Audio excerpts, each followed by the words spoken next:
ঘরে হাজার হাজার টাকা বাঁচাবে এই কলার খোসা। এই কলার খোসা যে কতটা দামি সেটা কিন্তু বন্ধুরা আজকের ভিডিওটা না দেখলে তোমরা বুঝতে পারবে না। ঘরের সমস্ত বাসন মাত্র একটা ছিলনির সাহায্যে মেজে ফেলতে পারবে। যত পুরাই বাসন হোক না কেন এই কলার খোসা দিয়ে মেজে বাসনকে নতুন করে নিতে পারবেন। যত নোংরা যত তেল কাজটা হোক না কেন ছিলনির সাহায্যে কিন্তু সব তেল উঠিয়ে নিতে পারবেন। বন্ধুরা ঘরের যতই পোড়া বাসন হোক না কেন, যতই পুড়ে যাক না কেন, ভয় পাবেন না। এই পোড়া বাসনটাকে আমি কিভাবে চকচকা ঝকঝকা করব তোমাদের সাথে দেখাবো। হ্যাঁ বন্ধুরা, আজকে কিন্তু এই পোড়া কড়াইটাকে একদম চকচকা ঝকঝকা করে তোমাদেরকে দেখাবো। কি কি দিয়ে করব সেটা অবশ্যই তোমাদের সাথে শেয়ার করব।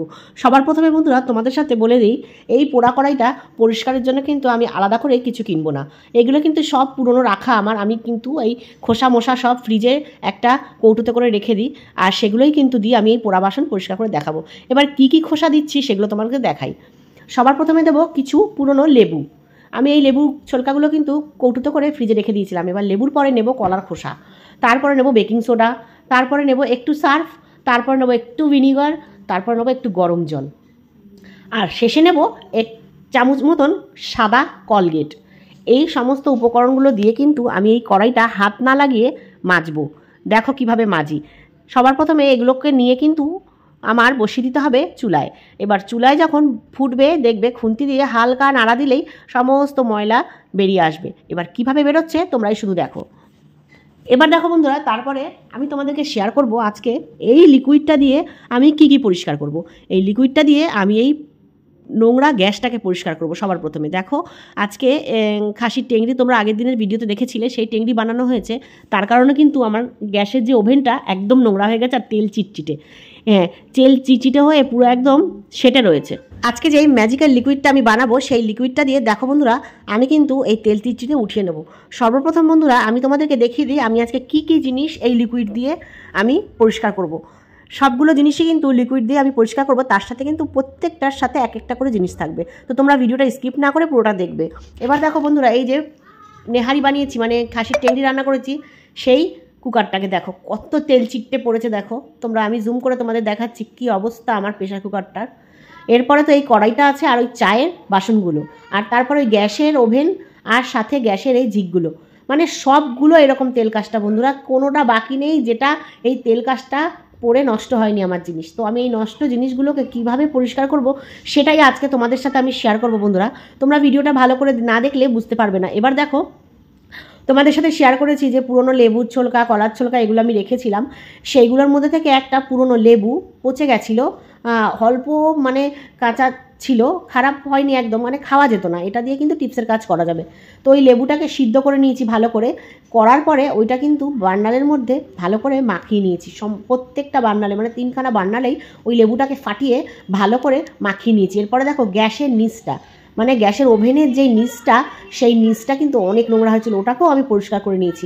আর এই যে টিনের তার দিয়ে যে গ্যাসের ওভেনটাকে আমি ঘষেছি, এর কারণে কিন্তু আমাদের এই গ্যাসের কাচটা দাগ হয়ে যাবে বন্ধুরা।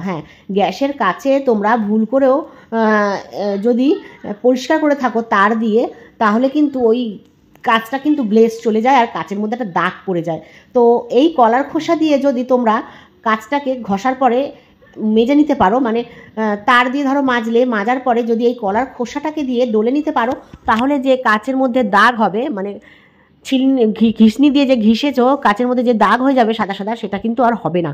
তোমাদের গ্যাসের ওভেনের কাঁচটা কিন্তু চকচকা ঝকঝকা থাকবে বন্ধুরা, একদম নতুনের মতন। তোমাদের সাথে পরিষ্কার করে আমি অবশ্যই দেখাবো। আমি কিন্তু তার দিয়ে ওটাকে ভালো করে মেজে নিয়েছি। এবার কলার খোসা মাখিয়ে আমি কিন্তু 10 থেকে 15 মিনিট রেখে দেবো। ততক্ষণে আমি এখানে চলে এলাম তোমাদেরকে পরিষ্কার করে দেখানোর জন্য। চায়ের বাটিটা দেখেছিল তো কীরকম পোড়া হয়েছিল, সেটাকেও আমি কিন্তু ভালো করে ঘষে নিলাম। আর এই প্রেশার কুকারের ঢাকনা সমেত দেখো আমি কিন্তু খুব সুন্দর করে এই লিকুইডটা দিয়ে আমি কিন্তু প্রত্যেকটা বাসন ঘষবো। আর সত্যি কথা বলতে বন্ধুরা আমার কিন্তু একদম কষ্ট হয়নি। এটা একটু গরম অবস্থায় মাজতে হবে, মানে লিকুইডটা একটু গরম থাকবে, সইতে পারবে হাতে, সেই অবস্থায় কিন্তু মাজতে হবে বন্ধুরা। তাহলে তোমরা দেখবে যে পুরনো বাসন নতুন কিভাবে হয়। আর এই যে লিকুইডটা বন্ধুরা তোমরা ছেঁকে কন্টেনারে স্টোর করে রেখে দিতে পারো। আর এই লিকুইডটা দিয়ে কিন্তু প্রতিদিনের ঘরের বাসনও মাজতে পারো, তাহলে কিন্তু বাসনে আলাদা একটা সাইন আসবে আর বাসন কিন্তু আলাদা রকমভাবে পরিষ্কার হবে। এবার দেখো বন্ধুরা, কুকারের মধ্যে যে তেল কাজটাগুলো ঢুকে গেছিলো সেগুলো কি করে পরিষ্কার করব, তাই আমি একটা নিয়ে নিয়েছি ছিলনি। এই ছিলনির যে কোনার অংশটা থাকে, ছুঁচোলার অংশটা, ওটা দিয়ে কিন্তু খুঁচিয়ে আমি প্রত্যেকটা জায়গা থেকে নোংরা কিন্তু আমি বার করছি বন্ধুরা। তোমরা একটু দেখো, আমি জুম করে তোমাদের দেখাচ্ছি কিভাবে আমি করলাম। এরপরে ঢাকনার যে হ্যান্ডেলটা থাকে ওর নিচটায় কিন্তু বেশ ভালো নোংরা হয়েছে, আমি ওটা কিন্তু চিলনি দিয়ে পরিষ্কার করতে পারছিলাম না, তাই ঘষণিটা ভিতরে দুদিক দিয়ে ঢুকিয়ে দেখো আমি কিভাবে পরিষ্কার করলাম। এবার দেখো বন্ধুরা কুকারটা কত সুন্দর পরিষ্কার হয়েছে, যা জঘন্য হয়েছিল ভালো করে মাজার পরে আমি ওই গরম লিকুইডটার মধ্যে কিন্তু কুকারটাকে যে ঢাকনাটা ওটাকে কিন্তু উল্টে আমি কিছুক্ষণ রেখে দিয়েছি। এরপরে চলে এলাম কুকারের নিচের অংশটা পরিষ্কার করতে। বন্ধুরা এটা পরিষ্কার করতে সত্যি একটু কষ্ট আমার হয়েছিল। এবার দেখো এই পিছনটা তো ভালো করে আমি ঘষে মেজে নিলাম। এরপরে দেখো এই যে হ্যান্ডেলের যে কোনার অংশটা এটার মধ্যে অনেক নোংরা জমেছিল। বন্ধুরা বিশ্বাস করো আমি ভাবতে পারিনি যে এত নোংরা হবে কুকারের মধ্যে। আমার অনেকক্ষণ টাইম লেগেছে এটা পরিষ্কার করতে, বারবার গরম করছি, হালকা করে গরম করছি আর আমি এইভাবে পরিষ্কার করছি। বন্ধুরা কষ্ট তো হচ্ছে কিন্তু খুব সুন্দর পরিষ্কার হচ্ছে। এবার তোমাদেরকে ভালো করে আমি ধুয়ে কিন্তু দেখাবো অবশ্যই। খোঁচা দেওয়ার সময় বন্ধুরা মনে রাখবে হাতটাকে বাঁচিয়ে রাখতে হবে, নাহলে কিন্তু কেটে যাওয়ার ভয় থাকবে। এবার দেখো যে নাটবল্টুগুলো আছে দেখো একদম কোনার মধ্যে কিন্তু ভীষণ ময়লা। দেখো আমি এই চিলনির কোনার অংশটা দিয়ে কত সুন্দর করে বাসনটা মাজলাম। আর প্রেশার কুকার যে সিটিটা আছে ওই গরম পানির মধ্যে আমি কিন্তু চুবিয়ে রেখেছিলাম ওই লিকুইডটার মধ্যে। আর এই লিকুইডটাকে বন্ধুরা তোমরা এরকম করে ভালো করে হাত দিয়ে ম্যাশ করে নেবে। ম্যাশ করার পরে ভালো করে ছেঁকে কিন্তু একটা কন্টেনারে ভরে রেখে দিতে পারো। রেগুলার বাসন মাজার হিসাবে তোমরা কিন্তু এই লিকুইড দিয়ে ব্যবহার করতে পারবে। অনেক ভালো বাসন পরিষ্কার হবে, কীটাণুমুক্ত হবে আর গ্লেজও হবে বাসনে। যতগুলো উপকরণ আছে বন্ধুরা ভালো করে হাত দিয়ে ম্যাশ করে নেবে বন্ধুরা, তারপরে কিন্তু ছেঁকে এয়ারটাইট কন্টেনারে করে ফ্রিজে রেখে দেবে। এরপরে বন্ধুরা চলে এলাম ডিমের খোসা নিয়ে। গ্যাসের ওভেনে কলার ছলকা দিয়ে মাখিয়ে এখনও কিন্তু রয়েছে। প্রেশার কুকারটা পরিষ্কার হয়ে গেছে, চায়ের বাটিটা পরিষ্কার হয়ে গেছে, এখন বাকি রইল কড়াই। তো ডিমের খোসা দিয়ে এটাকে কিন্তু ভালো করে ডলবো বন্ধুরা।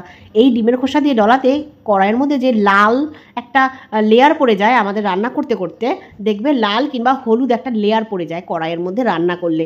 অনেক সময় অনেকের কড়াইতে পড়ে, আমার মাঝে মধ্যে পড়ে, যখন কিছু বয়েল করি তখনই বেশিরভাগ পড়ে। তো ওই লেয়ারগুলো ওঠানোর জন্য ডিমের খোসা 1 নম্বর সলিউশন। এটা কিন্তু একটা খুব ভালো টিপস। আমি কিন্তু ডিমের খোসা কখনো ফেলি না ডাস্টবিনে। ডিম রান্নার পরে ডিমের খোসাগুলোকে একটা কৌটো করে আমি কিন্তু ফ্রিজে জমা করি। বন্ধুরা এটা কিন্তু তোমরাও করতে পারো। এখন কিন্তু তোমাদের সাথে সমস্ত বাসনগুলো আমি ধুয়ে দেখাবো। দেখো বন্ধুরা আমার সেই পোড়া কড়াইটা কত চকচকা ঝকঝকা, পোড়া চায়ের বাটিটাও দেখো বন্ধুরা তোমাদের সাথে শেয়ার করলাম কতটা ঝকঝকা ঝকঝকা। এবার দেখো বন্ধুরা তোমাদেরকে শেয়ার করি আমার সেই তেল কাস্টা মার্কা প্রেশার কুকারটা কত চকচকা ঝকঝকা হয়েছে দেখো। এবার দেখো বন্ধুরা সব বাসনগুলো কিন্তু ধুয়ে তোমাদের সামনে নিয়ে এসেছি।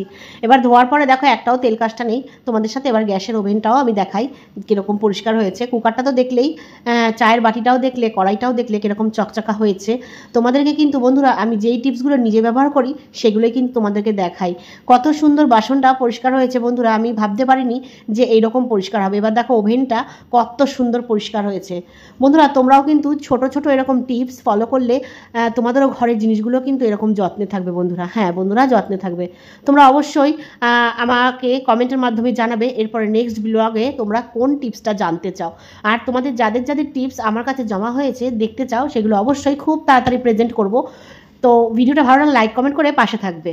দীপান্বিতা চ্যানেল থেকে আমাকে বলেছো যে দিদি ভাই ফ্রিজ পরিষ্কার করার টিপসটা অবশ্যই শেয়ার করবে। বন্ধুরা কালকে কিন্তু তোমাদের সাথে ফ্রিজ পরিষ্কার করার ভিডিওটা অবশ্যই শেয়ার করবো। আল্লাহ হাফেজ।